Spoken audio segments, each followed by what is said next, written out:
Sir, may I ask a question about Yes, of course. speaking main exam? Sir, it's exceptional. Like sometimes accident happens. Like we feel nervous. Like in speaking, আমাদেরকে face to face কথা বলতে হবে. So sometimes nervous হয়ে যার মতো অপসিবল হতেও পারে এটা। Maybe full preparation নেব, but nervous হয়েও যেতে পারি। So what will be the case in that?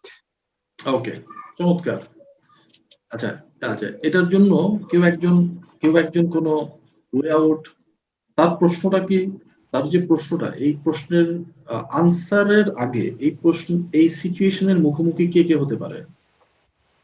এই সিচুয়েশনের মুখোমুখি কে কে হতে পারে? সে যে সিচুয়েশনটা এক্সপ্লেন করলো, তুমি যখন আইএলটিএস পরীক্ষাটা দিতে যাবে, বিশেষ করে স্পিকিং সেশনে যখন যাবেন, এই যে রিফাতের যে আমি হয়ে যেতে পারি। হুম স্যার আমি হয়ে যেতে পারি স্যার, বেশি নার্ভাস হয়ে যায়। আচ্ছা স্যার কথা মিসিং হচ্ছিল, এজন্য বুঝি নাই স্যার। রিফাত তুমি কথা মিসিং হচ্ছিল স্যার, কথা বুঝি। আচ্ছা রিফাত, তুমি বাংলাতেই বলো তো দেখি সিচুয়েশনটা, তোমার সিচুয়েশনটা তুমি বাংলাতেই এক্সপ্লেইন করো দেখি, সবাই এটার সাথে আগে আইডেন্টিফাই করো। সিচুয়েশনটা অবশ্যই চেষ্টা করবো আমাদের ফুল প্রিপারেশন নিয়ে যেতে আইএলটিএস এক্সামের দিন।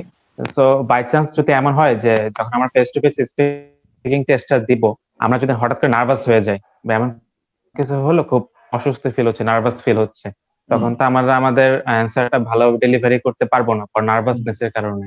ওই টাইমে কি করব? আচ্ছা, এখন কথা হলো, আমরা ধরে নিচ্ছি এই সিচুয়েশনে সবাই বলবো, তাই না? Yes sir, definitely. Yes, sir. It may happen, sir. আচ্ছা, স্পিকিং এ এখানে 8 পেতে চাই কারা কারা, দেখি হাত তোলো দেখি। স্পিকিং এ 8 প্রথমেই উঠে গেছে, তুলির হাত উঠে গেছে, very good, deserving candidate. Doctor রুমিরও উঠে গেছে, ভেরি গুড। সাইফের উঠে গেছে, they are very deserving. Okay, Iqbal হাসানের উঠে গেছে। নাও এখন কথা হলো, if you pursue 8, which is very rewarding and challenging as well. Now, both rewarding and challenging. Can you be assured?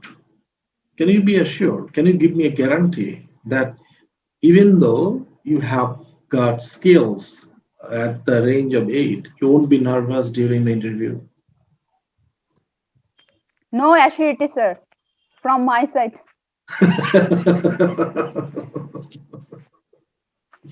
Look, the point is, what I mean, আমি যে জিনিসটা বুঝাতে চাচ্ছি সেটা হলো, তার মানে কি, যারা 8 পেতে পারে তারাও কিন্তু কি হতে পারে? নার্ভাস হতে পারে। তার মানে হলো, নার্ভাস হওয়ার পরেও কিন্তু কি হতে পারে? 8 পেতে পারে। এখন আমার পয়েন্টটা কি তুমি বুঝতে পেরেছো রিফাত? তুমি খেয়াল করে দেখো, খুব ভালো করে বুঝো জিনিসটা, খুব ভালো করে বুঝো। তোমাকে আমি বললাম যে যাও ইন্টারভিউ দিতে যাও, তুমি একদম নার্ভাস হবে না, যা পাবা যা বলতে পারবা তাই ভালো, ফাইন, কোনো নার্ভাস হবে না, কিচ্ছু হবে না, তোমার স্কোর আসবে হলো 6। ঠিক আছে, এটা হলো একটা সিচুয়েশন। আরেকটা সিচুয়েশনে তোমাকে বললাম যাও ইন্টারভিউ দিতে যাও, যা যা প্রিপারেশন নিয়েছো। লোক মাঝে মধ্যে কিন্তু এমনও সিচুয়েশন আছে 13 মিনিট তোমাকে কথা বলতে হবে, you have to speak, there could be different emotions, different question, sudden topic, unknown topic, হঠাৎ করে এমন হতে পারে নার্ভাস হতেই পারো। কিন্তু একটা টেকনিক আমি তোমাকে শেখাই দিলাম, সেটা অ্যাপ্লাই করার পরে নার্ভাস হয়েছে, ফাইন, 2-3 জায়গায় নার্ভাস হয়েছো, কিন্তু তুমি তোমার ম্যাক্স আউটপুটটা 7.5 বা 8 পেয়েছো। নার্ভাস কিন্তু হয়েছিল তুমি ইন্টারভিউতে, একটা জায়গায় ছিল তুমি একদমই নার্ভাস হয়েছিল না, কোনো নার্ভাস না, তুমি যা পেরেছো সেটা দিয়ে তুমি 6 পেয়েছো। আরেকটা সিচুয়েশন হলো তুমি নার্ভাস হয়েছো কিন্তু তোমার স্কোর আসছে 7.5 বা 8 বা 7, তুমি কোনটা চাও? Of course, the second one. Second option. I wanna get nervous, but I wanna get my desired score. খেয়াল করে দেখো, এই এই এই অ্যানালিসিসটা দেওয়ার, এই কম্পারিজনটা দেওয়ার উদ্দেশ্যটা কি আমার? কারণ আমরা নার্ভাস হয়েও স্যার আনসারটা ফুলফিল আর ভাবে mentally prepared থাকা যে নার্ভাস হতে পারি। তোমরা জিনিসটাকে মিউচুয়ালি এক্সক্লুসিভ মনে করো, মিউচুয়ালি এক্সক্লুসিভ মনে করো যে নার্ভাস হলে আমি আর 7 পাবো না, 7.5 পাবো না।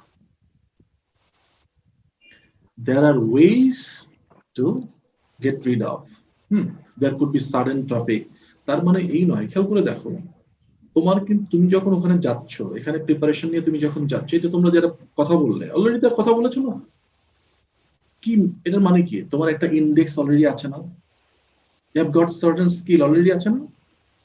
একটা দক্ষতা আছে না অলরেডি? তারপরে তুমি যাচ্ছ, তার মানে কি? এখন ওই দক্ষতাটাকে, ওই স্কিলটাকে তুমি রিফ্লেক্ট করে তুমি স্কোরটা আনবা, দ্যাটস ইট। এর মাঝখানে তোমার কি হতে পারে? নার্ভাস হতে পারো। নার্ভাস হয়ে কাম ব্যাক করাটা খেয়াল করে দেখো। ওরা ইন্টেনশনালি তোমাকে নার্ভাস করবে না, কিন্তু there could be sudden topics, sudden questions about which you may not have idea. ওই যে যেমন মনে করো, সবচেয়ে বেশি যে জিনিসটা তুমি ফেস করবা, নার্ভাস না, তুমি দেখবা নার্ভাস না, কিন্তু তুমি এখানে প্রিপারেশন নিয়ে তুমি যখন পরীক্ষা দিতে যাবা, ভালো করে খেয়াল রাখো, তুমি নার্ভাস হবে না, বরং যে জিনিসটা হবে সেটা হলো তুমি আনসার করছো, কিন্তু তোমার কাছে মনে হবে যে আনসারটাতে তুমি স্যাটিসফাইড না। ওই যে when is time management least important for you? তুমি কোয়েশ্চেনটা ভালো বুঝতে পারো নাই, সাডেন কোনো টপিকে ভালো বুঝতে পারো না, then you answered, তুমি যখন আনসার করছো, আনসার করার মধ্যেই তুমি দেখবে যে তুমি মজা পাচ্ছ না। লুক, তুমি যখন আনসারটা করছো, ওই আনসারটা করার মধ্যেই তুমি মজা পাচ্ছ না, মানে কি বলতেছো, ফেসে ফেসে যাচ্ছে, দুই একটা ভোকাবুলারি আসতেছে, বাংলা বলতেছো না ইংলিশ বলতেছো। এইটা হলো তোমার ট্রু এক্সপিরিয়েন্স হবে, ওটাই অ্যাকচুয়ালি নার্ভাসনেসের একটা ইন্ডিকেটর। আর এটা কিন্তু সব সময় হবে না, ভালো করে দেখো, এটা কিন্তু সব সময় হবে না। কখন সেটা? সাডেন কোনো টপিক, সাডেন কোনো কোয়েশ্চেন, তুমি কি এখানে নার্ভাস হবে? দেখো ওখানে গেলা, ওখানে তোমাকে যদি বলা হয় let's talk about your home town, তুমি তো হোম টাউন কথা শোনার সাথে সাথে তোমার কান খারাপ হয়ে যাবে। তার মানে কি? You are so excited, topic পরিচিত, টপিক ফ্যামিলিয়ার, এই তো পেয়েই যাচ্ছ মনে হয়, এখনই একটা ফিলিং, রাইট? কিন্তু ধাম করে যদি থার্ড পার্টের টপিক যদি চলে আসে, গ্লোবালাইজেশন, তখন তো তোমার তো কি হয়ে গেল? Sir, actually, from my prior চলে আসে যে গ্লোবালাইজেশন এন্ড ওয়ার্ল্ড লিডারশিপ, তখনই তো তুমি শেষ। বাট সেখানেও কি করা যায়, তোমার লেভেল থেকে তুমি আনসার দিবা।